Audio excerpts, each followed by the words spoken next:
Hey guys, welcome to the Matter of Videos podcast by Guch. On today's episode, we will be joined by Vinit Mehta from Brightcove. He's the head of sales for the India subcontinent. Brightcove, for those who do not know, is a video tech company which boasts of a family of products from encoding to delivery of videos that has revolutionized how over 6,000 companies deliver video experiences to their consumers. Uh, and I think before we get into any more, I think about introducing him, I think I'd like Vinit to introduce himself. So I'd like to add Vinit to the screen and please welcome everybody, Vinit Mehta. Hey guys, hi. Thank you, Pranav, for having me on the show, and Yes, it's my pleasure to be here. thank you so much for joining us, Vinit. It's a pleasure to have you on board because, again, Brightcove as a company has been in existence for about what 14, 15, 16 years, I guess. 16 years, Uh, yeah. Yes, and it is very closely seen the evolution of video and video tech as we know it today. So it's really great to have someone from a company like that to discuss these points and for the benefit of all of our audience uh, to sort of touch upon uh, various use cases and also come up also share some of these stats like that you guys have dug up from I think numerous data points that you collect from over I think you boast of about 6,100 plus customers. So I think the usage is that much and a source like that is so powerful when it comes to taking out trends, right? So Yeah, thank you so much for joining us. So before we absolutely. get into the session, Vinit, I'd like you to give us a short introduction about you and your background, and then tell me a little bit about your current role at Brightcove. Yeah, absolutely, man. So I have been a startup entrepreneur. So the first, I would say, 10 years of my career was spent in different entrepreneurial roles. In the US, I co-founded a e-commerce company where we were selling gemstone jewelry on the internet. And this was the early days of the e-commerce era in the US, starting in 2004 up to 2008, when I moved back to India. And I'm still a shareholder of that company. And it was in New York City. Fantastic learning experience. Being in the Big Apple, and being a co-founder of a startup. Post that in India, I have also worn different entrepreneurial roles. Being in New York City, we saw the tablets in taxis and how the commuters were being engaged by content and advertisements and location-based services for people on the move. And we thought we would do something similar in India. And we co-founded a couple of companies, Luminosity Consulting and Luminosity Technologies. I exited both the companies successfully, and I joined KPIT, which is a company famous for building infotainment systems and doing a lot of work in manufacturing on the IT side. And there we built out a streaming service to entertain passengers who are commuting between cities across India.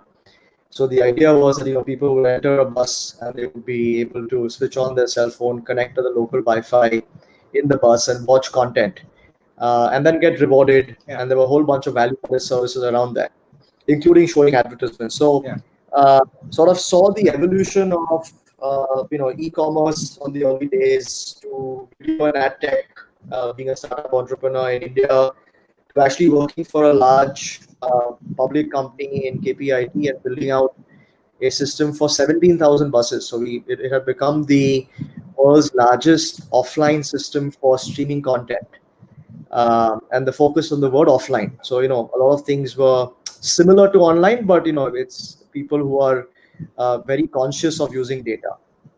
And then in Yeah. 2016, as we all know, the world changed, right? We saw the advent of geo and bandwidth costs crashing. It's a Yeah. very, very interesting and exciting story. And 2017, early 2017 is when I was hired to kickstart the India operations for Brightcove in Mumbai. So I'm based in the city of Mumbai in India. And yeah, so since then it's been close to 4 years. Very exciting journey. We've grown the business from I think three customers when I joined to close to 40 today. Built out a very good team across Gurgaon, Bangalore, Chennai, and Mumbai.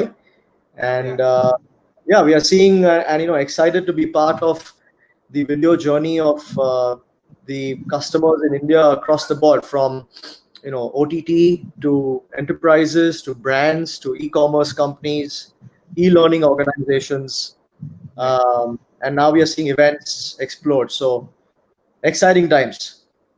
Exactly. But one of the important statistics that you missed out there was the growth in ARR that you were responsible for, being the head of sales. So please share that figure as well.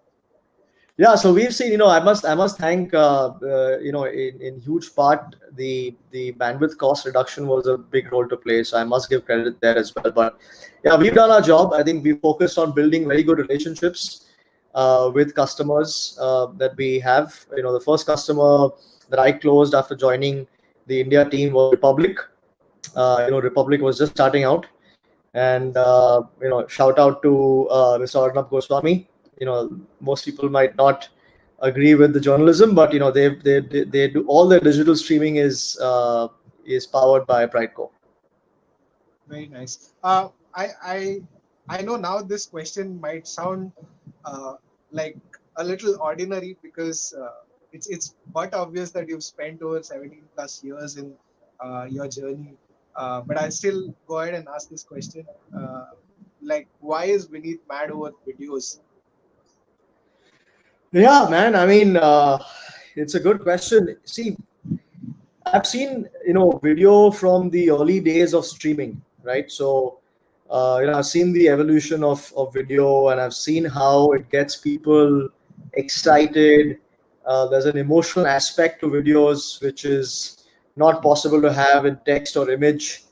Um, I've seen video touch lives in ways that people might not think of. Like, for example, video today is being used, or was being used also, but today is being used more and more for healthcare, for example.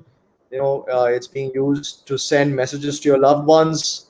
And clearly, video is what gets us hooked. Cinema and media and entertainment, it's video, right? Correct. So it touches. I think what gets me excited is that I get the opportunity to touch lives in ways that I would not have been able to otherwise. So I think video plays a critical role in the excitement and the emotion of a human being, and that's what's really interesting and exciting. Absolutely. Uh, I'd like to talk about the evolution of video tech, right? From the Mhm. times when I think uh, like go back to the time when the first video was created, and the first maybe the Yeah. first Hollywood film that came out. Uh, back in the days when you needed so many people to operate one camera, right? To today when like such a powerful tool in the form of your smartphone is in your pocket. Today, from the times when the delivery of content was only on mass media channels to today you see personalized videos and the experience that you might be getting would be totally different from the person sitting besides you. Today, children are like uh, uh, I've seen Gen Z having being born with a smartphone and a tablet in their hand. Right. What is that journey like from those times to today? Yeah, so if I focus on, say, the online video streaming part of the story, Earlier, the internet, it was early days of the online video world. So if I jog back, and this is I've been hearing these stories from folks in the video tech industry at Brightcove and outside. So, in 2004, when Brightcove was founded, it was primarily a flash world, right? The video tech industry was primarily architected on Yeah. a flash-based technology. And Jeremy Allaire, who's the founder of Brightcove, his vision was that video should be as simple to use as turning the page of a book. That was the vision in back in 2004. And clearly we've come a long way, and today Brightcove is looked up as the innovator of choice, as the pioneer in the video space, and so on and so forth. But back then he had the vision that the world is going to move towards web technologies, or the HTMLization of the world, so to say. And he saw that coming, and so he architected a video tech stack on based on HTML and web technologies, and not on Flash, right? So Right. he was a proponent of Flash, but then he architected it based on HTML and web technology streaming, and that's how the journey of Brightcove started. So 2004, if you think about it, is 1 year before YouTube even, right? Yeah. So is literally, and we have this saying internally that a few days or months in the video world is like a year in any other industry. That's how fast True. things are moving and turning. Yeah. Yeah. Different technologies, different operating system, different devices, different internet connections, different audiences, so on and so forth. Right? It's exploding. Correct. So that's where it started. It's come a long way since then. And today companies like Brightcove are focusing on improving the economics and experience of video delivery. Right. So the things that matter in video are the user experience. The video should look fast, right? So we are laser focused on making sure that the video player is lightning fast and light. And Yeah. second is the economics, right? So the economics of consuming the content, as well as for the content owner to deliver that content, should make sense. Video, it has now become a business, right? So early days it was the hobbyists trying to tinker with different things, and now slowly over the last 5, 6, 7, 8 years, as OTT and media entertainment explodes, video has become mainstream. Video has become the thing, right? So the economics of it has to make sense. So that's what companies like Brightcove are trying to improve and impact significantly by reducing the cost of delivery in different ways.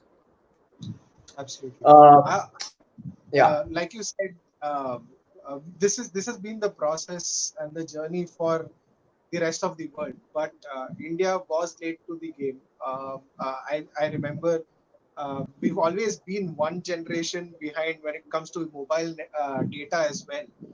And everything actually changed about 4.5 years back when Geo entered. Like it hit us like a wave, right? It was the largest. Like I think after the white revolution, I think this was the next big revolution that India saw. yeah, What has yeah. been that, like how I mean everybody knows that we can attribute the success of a lot of digital first companies and brands today to a revolution like that. But uh, I think you guys have been seeing this from close quarters. What do you have to say about that when Geo entered? Yeah, I mean, it was like turning on a big light bulb, man. It was like one of the eureka moments, I think, for us in the video tech space. Clearly the opportunity starting almost from scratch. The opportunities are immense across the board. You have YouTube, but then you have the likes of Brightcove, etc., where you have white label technologies Hmm. which can be utilized by companies, so that the tech looks like it's, say, Sony's, or say looks like it's Malayalam Manorama's, but it's actually Brightcove providing the tech. But this is white label technology. So the opportunity Right. was immense. We were starting from scratch almost, and video is today everywhere, but it's taken a while for different industries to fall in line, right? So we saw Hotstar launch in 2016, and that caught on thanks to cricket and the IPL. And then you have the likes of the other media companies such as Z and Alt Balaji, the smaller guys, and everyone come together. And then you saw obviously Netflix and Amazon Prime, the big Right. guys from outside come in. And then so from a Brightcove perspective, we were trying to equip the other companies who were not as fortunate as, say, a Hotstar or a Z5, enable them to enter the OTT race, or enable them to enter the e-learning race, or enable them to enter the e-commerce race and use video innovatively and effectively. So I think overall the journey is that every few months we are seeing a intensifying of the video, and so far with over the last 6 months with COVID, we have seen that today we are we kept saying this 2 years back, that this is the year Right. where it's a tipping point. This is the year where it's a tipping point. But now I Absolutely. think this point in time that we see in history will go back as the space or the point in time where it's the revolution of video delivery and the video consumption is probably the biggest revolution since the advent of the color television. In terms of video becoming so mainstream, Yeah. and if I were to say that from primarily India point of view, video has become so mainstream, whether it's work from home, whether it's kids, whether it's grandparents, whether it's your parents, it's across generations, and across, enterprises, brands, it's becoming such a, important part of our own fabric as Indians, that it's something that we cannot ignore. And so I think the journey has been very interesting. Geo started it, but every year we have seen the growth to be 2x, 3x, 4x, and over the last 6 months we have seen the growth to be even faster. Right. Right. Because you've touched upon OTT, I think I'd like to deep dive a little bit into that. The adoption was slow when they launched, right? I think it's been what 4 years when they launched, and Yeah, uh, I think it was always seen as a optional platform to consume your content, because Indian families typically get hooked onto the daily soaps that they are used to watching on television. Same goes for matches. We can think of cricket matches where the television was always an integral part of that experience. And I think if you go a little back in the day when you had the dish TV antennas that you had to climb and just like rotate to ensure that you got the signal right. yeah, But I think even the content creators and the providers, the broadcasters have been also seeing this change pretty late, and I think especially in the last few months, right? This time, say for example, if you take the Indian Premier League that happened, uh, I think a lot more people watched it on Hotstar than on television because again, I think because of certain policy changes that you had to now purchase your TV channels separately, and those kind of things that happened also led to people migrating from television to these digital platforms, right? yeah, absolutely. No, I think that's a good point. Essentially, what we see is that there is a piece of content online for every audience. I think Right. what also happened is that over the years we had people experimenting with different types of content for different audiences. You obviously Correct. had the millennials who took to this medium very easily because they wanted the convenience of watching what they want to watch when they want to watch in their own privacy, maybe not along with their parents, Yeah. and so on and so forth. But over the last 1 year, I think I'm seeing this trend emerge where we are seeing data points that people are watching content starting at 7 a.m. Right. On their mobile phones, right? So people are I'm watching assuming actually. that's going to be the Game of Thrones episode that gets released. Yeah, it's like you're watching GOT or you're watching the latest soap opera. So 7 a.m. to 7 p.m. is when we are seeing all this content consumption happen. Obviously, nighttime consumption, all that. And now because of COVID, this is not going to be the norm going forward, but I think we are seeing this as work from home and as flexibilities of the working life also evolve and adapt. The consumption patterns are 24/7. Yes. That's the other big thing, right? So I think two or three things. One is from a content owner and a broadcaster point of view, the big change that happened is I had to think like a B2C company overnight. I was Right. earlier thinking like a B2B organization where I would, worry about the carriage fees, worry about the DTS providers, worry about the advertisers, and that's about it. I wouldn't worry Right. about a Pranav or a Vinit, right? Right. Today, if I were to launch an OTT platform, I need to know who Hmm. Pranav is, who Vinit Yeah. is, Yeah. what are their demographics, what do they like watching, what did they watch last, how do I Right. personalize the content, how Right. do I include a recommendation engine, right? And once you talk about personalization and recommendation engines, you got to start talking about AI, right? So, and all these were concepts which were alien to the to some of the broadcasters who were, because they were getting disrupted overnight. Correct. So that is the other change that is happening. In fact, that change continues till today. It's going to take 2 or 3 years more for steady state to happen. So a lot of the role that Yeah. Brightcove and me myself play is the role of a trusted advisor, where we guide our customers and prospects who might not know about what all OTT and video contains, Right. and then sort of hold their hand to show them the light, saying that this is how you got to change your thinking. you know so we Absolutely. yeah, sorry, you were And saying. I think you were also mentioning the last time we chatted about one of your customers. I think that is Fishflix. It's become so easy to sort of start your own OTT in a niche that you're passionate about. Please tell Yeah, us no, more about. that was one of my favorite stories when I joined Brightcove. So Fishflix is an Australian company that is essentially an e-learning platform for fishing, and that's it.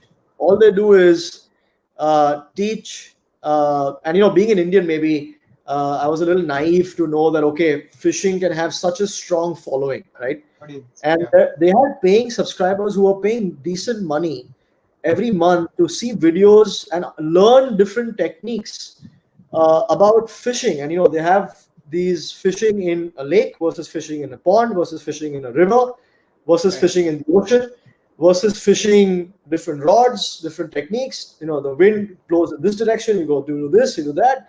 And it was so exciting for me to see that a business can be actually made over Yeah. video in such a niche area, as you say.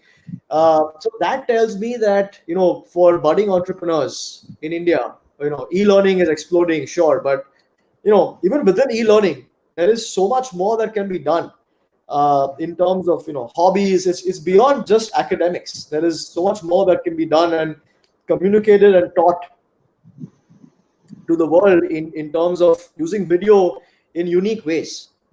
So Right. Fishflix is one example. There are several others which we can talk about, but the video use cases, what gets me really excited also, Pranav, is that the amount of video use cases that are emerging is just insane, Right. right? So you have your content to commerce is become a thing.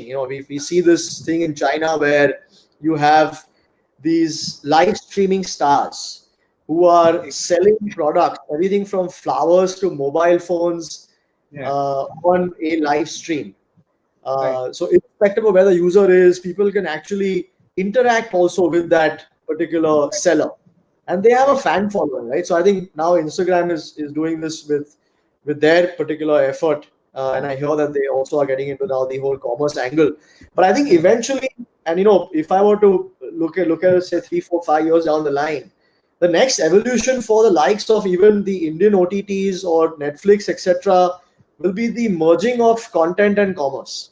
Correct. And Correct. tomorrow you could be like say Amazon Prime is an extension of a e-commerce company, right? So Right. similarly, I think Netflix will try and Netflix or the other OTTs could potentially try and complete the loop of the user journey by offering products and services as part of the same platform. Right. So I think Uh, content to commerce is very exciting. Correct. And I think a lot of these companies have been trying to solve this problem for a long time. I think Instagram has not successfully cracked it till date. I mean, I've just read an article that they are still working on it, and one of the recent updates said that we will very soon see a version where you'll be able to buy products of the influencers post. But then I also remember that this has been a problem that a lot of people have gotten attracted to, like entrepreneurs especially. I remember one of the episodes of Shark Tank that I was watching. There was this Mhm. lady founder who came and pitched her product, which was again a content platform. Again, there was very little differentiation compared to an Instagram per se, but her main thing is that she made a statement very boldly saying that it's going to take Instagram a lot of time to figure this out, and I've already built it. Unfortunately, she was not able to raise the money that she was looking to raise. But then I think this has been on the minds of a lot of entrepreneurs because it makes the it completes the loop, like you said, when Yeah, you are engaged in that content, and sometimes you get so connected that hey, I want to wear what that person is wearing, or I want to buy what is there in that frame, and that looks great. So I think yeah, it makes an obvious choice to go after commerce and content yeah, together. absolutely, absolutely. So I think yeah, content to commerce is something that I think will come to India. We already see the emergence and the sort of proliferation of short form apps, right? Short form content apps. You have Yes. the global guys like now with the ban of TikTok, right? You have some of the Indian players coming up. I think Raj Kundra's company is coming out with a short form content app. There's the Z5 app, which is also short form content, and a bunch of other startups, right? So I also MX. follow MX also has yeah. So MX has, Daily Hunt has. So I think everyone's trying to tap into this impulse buy, Right. or this this generation who are doing this, right. It's about the thumb movement, right, and this sort of Yeah. signifies a lot of things, in terms of the psyche of the person, and the kind of audience that the short form content guys are going after, and these habits are also evolving, right. So certain people who have grown up over the last, say, 5 to 8 years, Yeah. will take to this a lot easier. But there are other people who also are seeing this around them, and they are like, we don't want to miss out on this craze of short form content. So let me download the app just to see what it's like. Correct. Uh, Correct. and then the excitement will be when those apps will have some sort of a commerce angle to it beyond ads, right? Because sure, you can have branded content, you can have sponsorships, you can have a 10-second video of an ad, but the real fun will be when you can actually have influencers Correct. like China, where you can actually interact and buy stuff. So that is a very exciting space to be in India. I just saw a article recently that Amazon is doing something similar in the US, uh, similar to what's happening with Taobao and these guys in China. So Okay. I think and US in some ways a little late to the party. I think China was were the pioneers, and US is now catching on to it. Instagram's trying it, Amazon's trying it. So it's not far to imagine that the same logic and the same experience in terms of content to commerce will come to India. True, true. I think we've spoken enough about media and entertainment as a space. I'd like to go a little bit towards enterprise again. That also Sure. constitutes a large part of your customer base. So, if you could walk us through a few of the cases that we picked. Before that, I'd like to also touch upon the common use cases of videos, right? It being awareness or engagement or conversion or Mhm. advocacy. I Mhm. think every brand today has to produce videos in different verticals and for different business outcomes that they plan. Mhm. Unlike the Mhm. times when every brand would say that, okay, if I have to create a video, it's going to be that one video which either goes on the homepage of my website or as a TV commercial. Gone are those days, and you possibly need business videos for every point in the customer journey. Yeah. Yeah. So, we power a lot of enterprises. I think a large percentage of the Fortune 500 companies are using Brightcove in some form or the other in the US. Um, so, enterprise video streaming, I would break it up into two parts. One is for internal communication, and the second is for external communication. For internal communication, obviously, you have your CEO town halls, your employee onboardings through video, trainings through videos. There are some use cases emerging of HR teams using video resumes. That's a very, very hot trend that's going to happen soon. I think we are seeing this in a few companies where people, instead of sending a resume in a Word doc, would just send a clipping for 2 or 3 minutes about themselves, so it puts an emotion and a face to the person. That's emerging for a video use case. You have employee generated content. So there are some Right. large IT giants who have their internal TV channels True. where they are creating knowledge sharing networks through video. Yeah. We're seeing that emerge as a strong thing. We have obviously virtual events, right? So because of COVID, all the events have moved online. The likes of Brightcove, Zoom, etc., are playing a critical role in helping extremely large organizations manage their events, manage their attendees efficiently and online through Right. video. Yeah. Yeah. And then for the external video streaming use case, we have uh, a marketing obviously is the strongest thing for video, right? In terms of external streaming use case. So you have your awareness, your engagement, your conversion, your advocacy, different stages of the video journey. So from an awareness point of view, there are educational and brand videos. Engagement is product and explainer videos. Conversion is your customer videos, some testimonials. Right. Advocacy is how to videos and UGC or user generated content. So Right. that's the use case for marketing. Now we are seeing an interesting use case, sort of overlapping a little bit with content to commerce, but we see retailers and e-tailers use video to help increase conversion. Correct. So we have a very interesting use case of Myntra, which is part of the Flipkart group and owned by Walmart. Right. Incidentally, Myntra and Walmart both are customers of Brightcove. So Okay. Myntra uses 20-second videos of the product on their product detail page to showcase the intricacies of the product, and that has helped them increase conversions as So, well as reduce returns. Yeah, you have a video to show, right? I mean, I'd like to play that video like you mentioned before Sure, we get to discuss the actual business use case and the outcome that they were able to generate with sure, that. absolutely.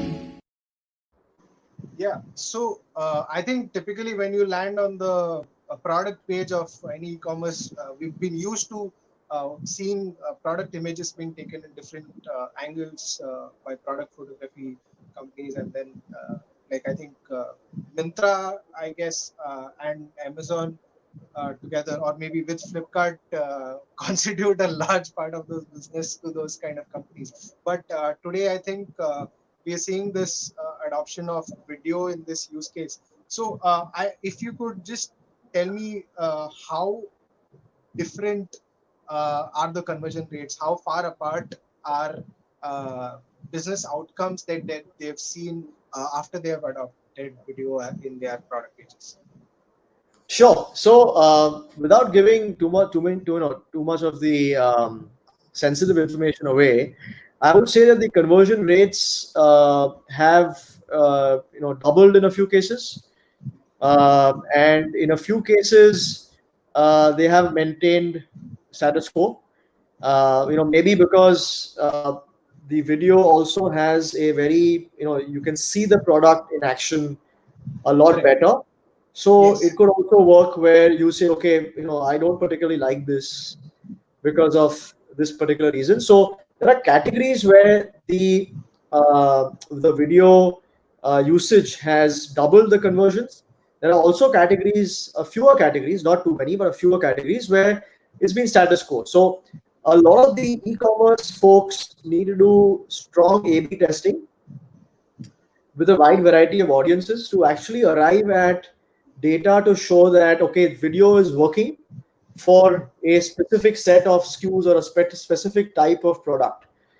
Correct. So for example, jeans and shoes, video works really well, right? Because you see the jeans, you see the texture. Shoes, as you saw the video you played, you can see the different angles, you can see the texture. You have different those cue points Also showing. how this, like a lot of times, I mean, since you mentioned shoes again, being into sports, I understand how the a difference in sole of the shoe can Right, like impact your game, right? And right, often you buy the shoe online, it's very difficult to understand the compression and things like that, the kind of comfort that you can get. But when you see right. it in action, that I mean, if you see it in a 3D modeled image, I think that is not something that I would be confident of making my Right. purchase. But then our live video would definitely make sense. Yeah, absolutely. So I think in e-commerce, the length of the video is also very important. I think what you show is important, and also the length of the video. I think anything more than 15 to 17 seconds, and the people will just bounce. So, but I think the conversion rates have been very, very good overall. Plus, the returns have reduced. Okay. The people who tend to buy online, especially the fashion part online, there's a tendency that you're not sure, right? Sometimes you're not sure. You want to try it on, you want to see how it feels, Yeah. etc. Slip it on and see how the shoe feels. Is it functional or Yeah. not? I guess, but this we see this interesting scenarios where the returns have reduced of Okay. products that have video on them. Yeah. So I mean, this is one example. I mean, if you go deeper into this, I think Sure. if I see person of the same body shape as mine, I'd be more confident of making an apparel purchase. But I think currently, I think from what we've seen, e-commerce has just put out one video, but I think it can go to that extent where they show different sizes on different models. Again, they could have multiple videos like that, etc. Again, that will increase the confidence level of the buyer who's on that product page. Like you said, it could look different when it is shot on a white background, but when a person wears it, and if I can identify another person with a similar body shape as mine, that'll be much more, I think, reassuring for me to go ahead and click the buy button. Yeah, that's a good idea. That's a good idea. We will take that idea back to Mintra, man. That's a good one. Awesome. And- I hope I'll get the royalty for that. But I think understanding how videos can help you make a decision. I want to go to the next case, which is Home Depot. And Home Depot, say for example, let us focus on one of the categories, say a vacuum cleaner. Again, there are different types of vacuum cleaners in the market, from the ones which are handled to the ones which touch the ground, and you have a long handle to it, to the robotic ones. There are so many, and often as a consumer, how do I know which one suits my needs? So I think creating content which is helpful in nature and informative in order to make that decision is something very important, and Home Depot has done it really well. I'd like to play the video and then you can walk me Yeah, through that a sure, little bit. sure.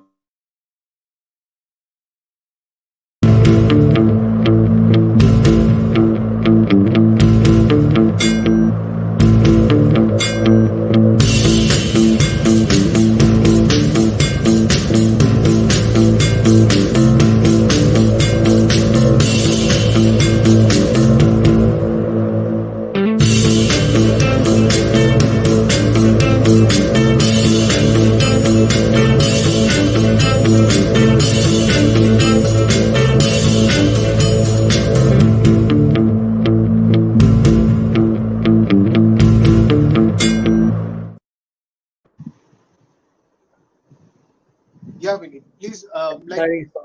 tell me how Home Depot would have benefited by putting out a simple video like this. This is a very basic video. Yeah, I'm so very sure this it is a wouldn't have very efforts this is there. a very exciting use case. I mean, essentially, you know what Home Depot sells, right? They sell home improvement tools, right? So Right. it's your neighborhood hardware store, but it's Home Depot. There's the branding behind it, a bunch of stores, etc. So it's a very dry subject, right? So when you are buying a vacuum or buying a screwdriver or buying a power tool, it's dry, right? And so they have added this element of excitement, engagement, storytelling with music, right? So you saw the video sort of engaged you immediately, hooked onto you immediately Yeah. because there was music behind it, very good production values. So it's like when I look at a vacuum, I know it does its job, but then sort of if I dig deeper, there are so many layers to it, right? As you said. Similarly, if I have a power tool or something to fix something in the house, maybe it's paint or maybe it's a paintbrush, but how do I use it, right? So they actually will do a 15-second video or a 20-second video and show you how that tool will be used to create something or fix something or do something better. Right. Now, that really impacts the buying process because I will know, okay, this tool does this, and this might not make sense for me, but this tool, if I buy this tool on top of that and do it together, I can create magic. So I think, also the US is, it's a DIY kind of environment where, unlike India, the labor is quite expensive there, right? So it's a DIY store. So videos are a very crucial part of the Home Depot selling process. And I think over the last few months, because of COVID, people are increasingly turning to the Home Depot website and the e-commerce site to transact versus going to a store. So it's one of my favorite stories actually in terms of how video is being used by someone like a Home Depot. Makes sense. I think, like you said, it also lets you cross sell a lot of and upsell a lot of products there. Yeah. Like you said, and or even if I'm on the fence, putting myself in the shoes of a Right. buyer who's on that Mhm. page, and Mhm. I'm like not 100% sure whether I need to make that purchase or no. But then I might identify certain use case while the demo video would be showing a lot of things. I might identify a use case which I might have not thought of, and then say that, hey, this is going to make my life much more easier. Let me go buy it, right? Yeah. So it's a Absolutely. huge value add, right? So I mean, I love this use case, but again, Yeah. these are again brands that have traditionally, or not even brands, rather categories who've been known to invest in videos right from the times of telebrands, right? But what is very interesting is the next use case, and that is a company called Zero. It is a B2B accounting SaaS software. Again, traditionally, if you look at B2B videos, they are either animation in nature, like you will see the 2D animated characters, like demonstrating like what can be done through product features, etc. But very few brands out there really push the boundaries of storytelling when it comes to like the B2B space. And again, Zero has been, I think, one of those brands who've done it really well. Again, uh, I've watched a bunch of their commercials. Some of them were produced by, uh, I think, this production, like a creative agency called Sandwich. Adam Liziger is the CEO and founder of Sandwich. Again, somebody who's known to be the face of like commercials featuring tech products in the US. I think Right, right, somehow he's got some magic in him that attracts like a lot of tech companies, whether it is the Bay Area or otherwise, to come to Sandwich to get their commercials shot. And again, it's great storytelling. It's high production value. They boast of shooting the commercial in the same equipment as your favorite Hollywood movie is shot. Again, some of those, right, and being in LA, you have access to those production crews as well. So I think right. it is beautiful. I'd like to play a video Yeah, from yeah, Zero and absolutely, talk me through that. absolutely. 1 million Zero subscribers are making the world a more beautiful place, no matter where they are, one small business at a time. This one makes the roads a little safer from London to Lima. This one makes mornings easier to swallow in New Zealand with a Kenyan roast. This one helps mums keep up with fashion around the world. App partners like these ones keep the cash flowing. And over 100,000 business advisors like these ones make sure it all adds up no matter where their clients are. Then there's you, with your own brand of awesomeness. Nice one. And you've made us better too. Sure, we started with zero, but learning from every one of you makes us smarter, faster, more beautiful. You've paved the way for more businesses to do their thing, connect with each other, and take on the world. Their success is something we can all be proud of. So for helping us hit the big one, thanks a million.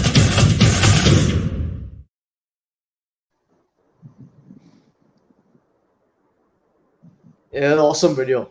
Yeah. So will you tell me Really more awesome about video. what you like about their approach?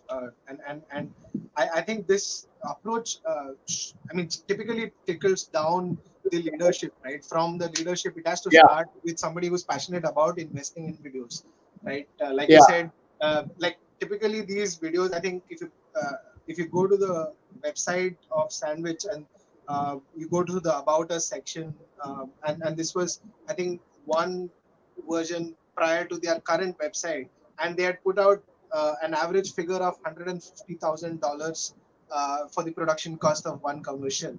So it is, I mean, it is quite some money. But then I think you need that kind of commitment to go ahead with something like this.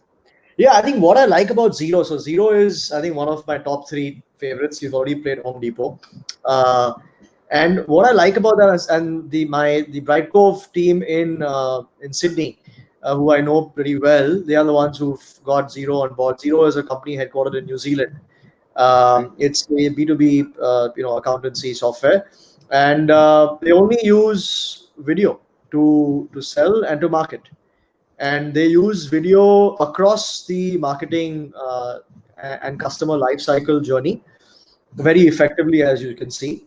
But I think what's also very exciting about them is that they use data behind the video to engage and re-engage their customer base. So they'll have different campaigns running on their website, running on email, which have video, and then they'll create personas of the users basis the kind of videos that they have watched to know what kind of products that particular prospect might be interested to purchase, right? So, and then they will basis that persona engage that person with the right pitch, right?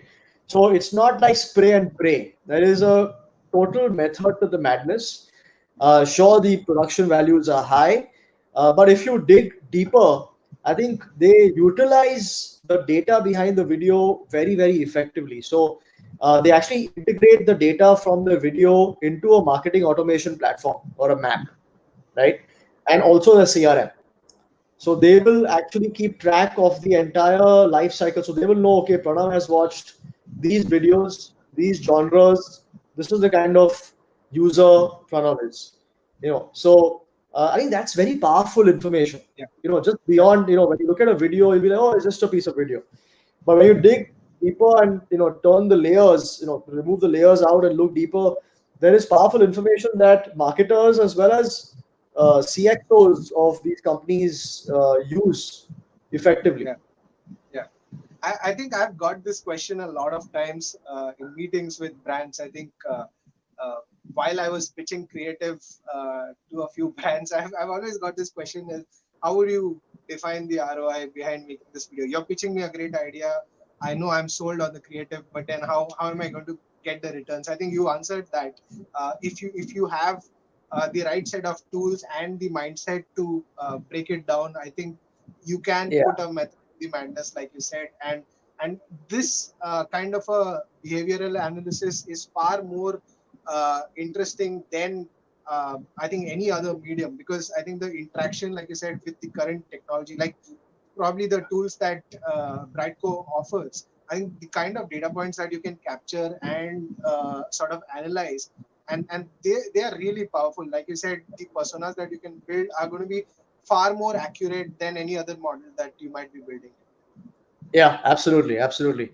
Um, so yeah, I think a great example of a very small company making it big, thanks to the power of video. Right. Then when we've spoken about a small company, let's talk about another big company.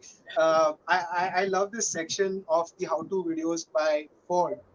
Again, I think in today's world, you cannot really have in-person demos. You cannot have a salesperson demonstrating like various features of a car, or even if you need help in trying to understand how to use those features really well. But this section on their website that is dedicated to understand every aspect of your car and how to utilize it to the best potential, I think Mhm. is beautiful.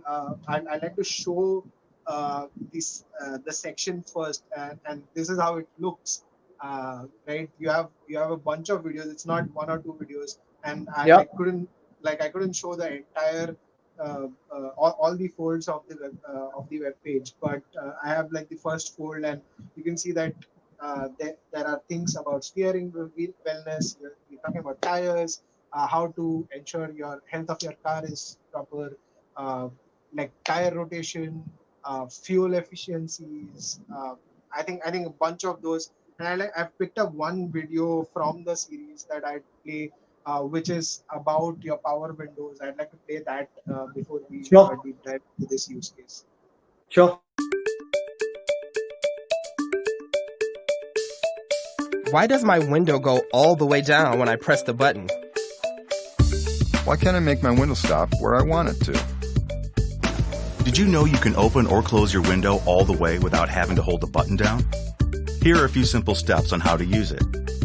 To open your window all the way, press the switch down firmly and let go. To open it just a little, press it lightly and let go when you want it to stop. To close your window all the way, firmly pull up on the switch and let go. To close it part way, pull up lightly and let go. Remember, touching the switch at all while the window is opening or closing will stop it.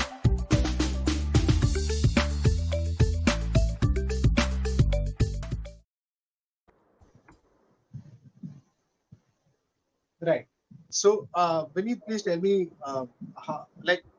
what are the outcomes that they have been able to drive because of this web page in particular? Like they have a repository of, I think, over 50 to 60 videos in that section. Yeah, Tell me so what kind of use cases a did they see? lot of a lot of people across the world, including India, including the US, do a lot of research about vehicles online before they go to the dealership and purchase the car. Uh, and there are people who are very, very particular about a lot of things. They get into the nitty gritties. There are different kind of buyers, different kind of buyer personas. So these videos tailor to a wide variety of users. From the first time buyers who are evaluating buying a car or a Ford, to people who already have a car or a Ford and they want to go online. And once you buy a car, and there are certain things, you open the car glove compartment and there's a big fat manual of different things, and which you have to read through like an encyclopedia. The print is very fine. There are times it gets lost. We all have experienced this in our lives at one point or the other. So these videos also serve the purpose of helping car buyers understand different aspects of the car. Whether it's the dealership, whether it's different features, functionalities, product upgrades. The list goes on and on. So I think the outcome that Ford is trying to drive is basically efficiencies, effectiveness, and at the end of the day, customer satisfaction. True. True.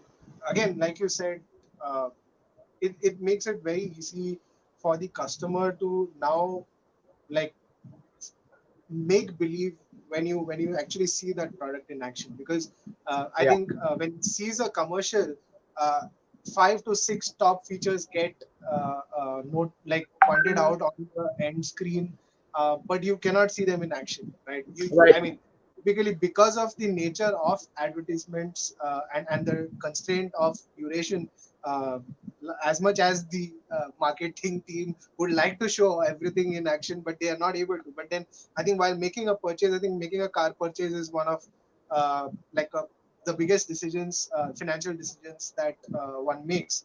And for a bunch of us, it's just the one car that you purchase in a lifetime. So you want to be Sure. absolutely sure. And I think videos like this can help you understand and make believe before you actually go ahead with the purchase. Yep. And in today's world, I think this is the best way to actually do it, when you cannot have a lot of people walking into your showrooms, or having people do like face to face demos. So I think brilliant use case here. The next thing I would like to quickly Yep. touch upon is the use case of real estate clients that use videos. Like you said, real estate is again very plain, right? Yeah. It's what you should, right? But one of the videos that we've picked out to analyze is from AFCON, again, part Yeah. of the Palanji group. And I Yeah. had to play that before we talk a little bit about that. So I'll quickly play Sure. that for you. Sure.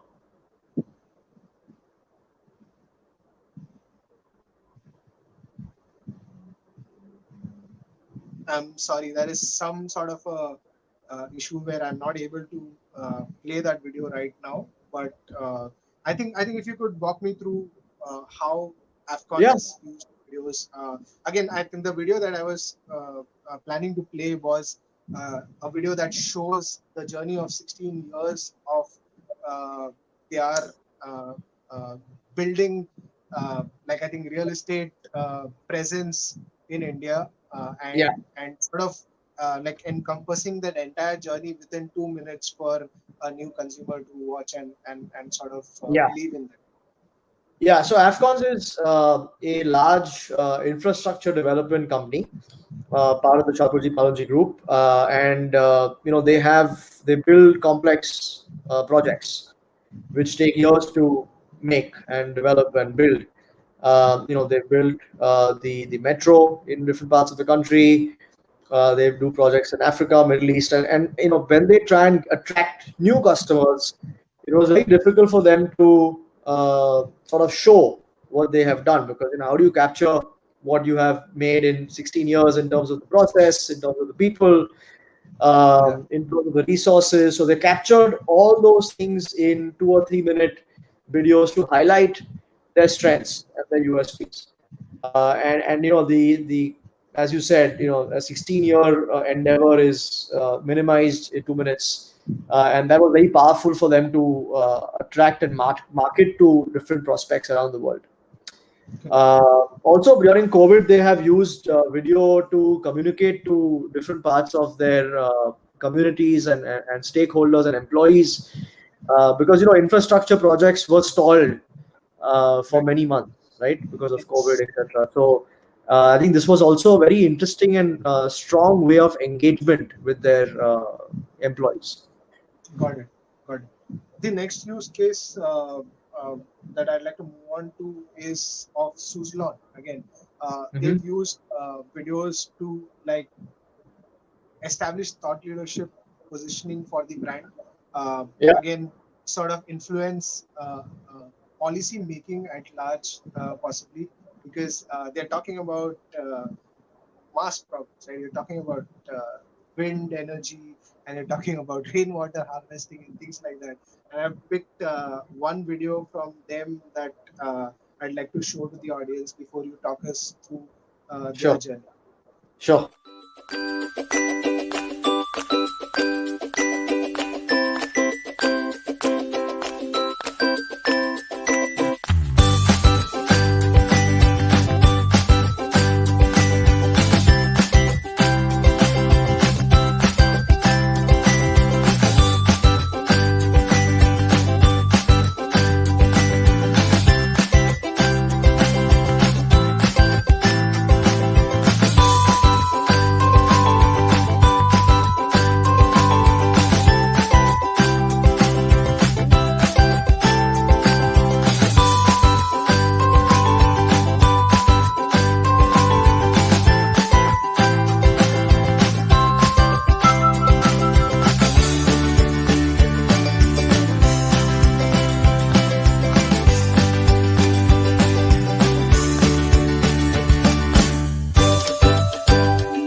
Right. Yeah, Yes. Suzlon is another interesting use case. These guys came to us a few years ago saying that we want to influence the government of India to have policies which are friendly to renewable energy companies like Suzlon, and a bunch of passionate folks. Renewable energy, wind energy is had taken off, and there was a down period, and now it's again taken off. But essentially, we found it very interesting that a company like Suzlon would think of using video Yeah. to influence the government of India to have policies which are friendly.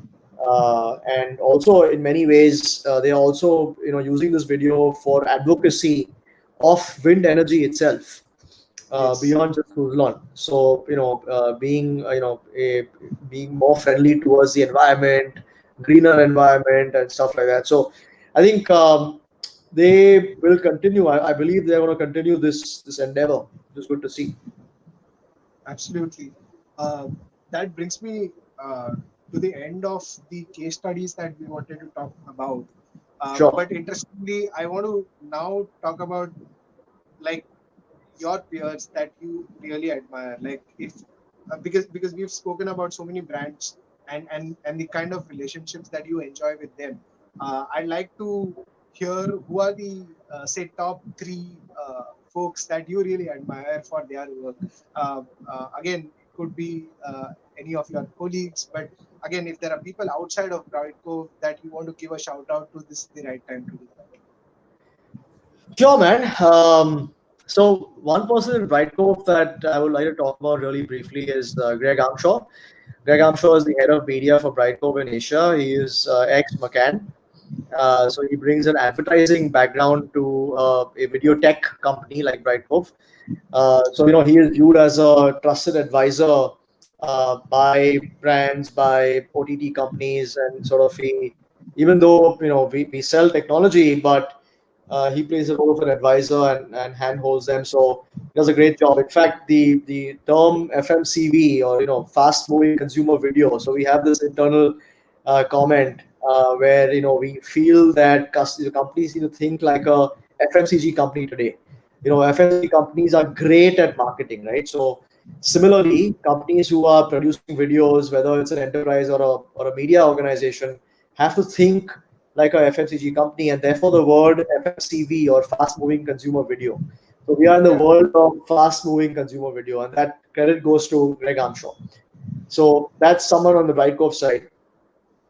Second is there's a friend and a customer of Brightcove, Malayala Manorama, so headed by Mariam Mammon Matthew, and she's a very good advocate of Brightcove, and I think I admire the way the Manorama brand has been built over the years as one of the pioneers of a regional newspaper company primarily, moving to television, moving to OTT, and using the cutting edge technologies that Brightcove has to offer. So I really admire how she has managed and grown that organization over the years. Uh, Third, I would say is Dream 11 and Fan Code. I think I'm amazed at the growth that the Dream 11 guys have seen. They also use Brightcove for their video streaming. So sports is a very exciting use case, and because of COVID, I think for the foreseeable future, at least in Asia, maybe sports will be primarily online versus us going to the stadiums to watch the sport. So I see how Yannick is the CEO of FanCode. He was the ex head of NBA in India. And I like the fact that they are trying to create a single destination for sports fans online as an extension of the Dream 11 brand. So while you create your fantasy teams on Dream 11, you can actually watch the content live streaming on FanCode.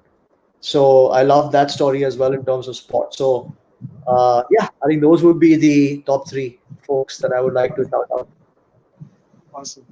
Uh, I think we've had an amazing time chatting with you, Vineet. I think I personally enjoyed some of the insights that came from like real life experiences of dealing with these brands and working very closely with their teams, so that they could deliver high quality video experiences for their consumers. I think it goes really closely with the mission statement of Guch, which is to provide high quality video content at speed and scale.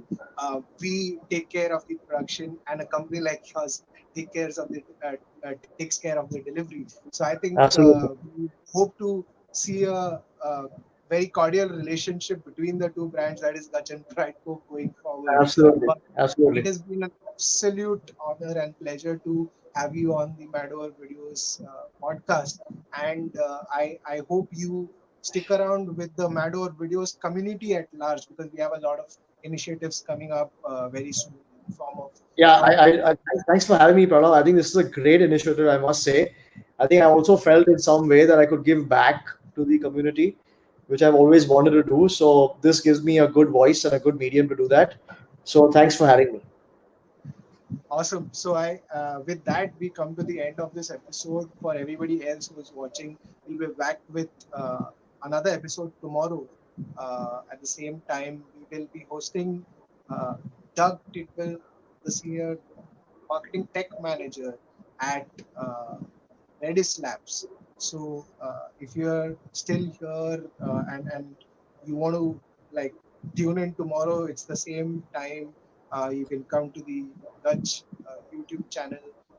If you haven't subscribed, please subscribe to the channel so that you get a notification when we are live. And with that, we come to the end. So thank you so much again, Vineet, and we will be back soon. Thank you. Bye.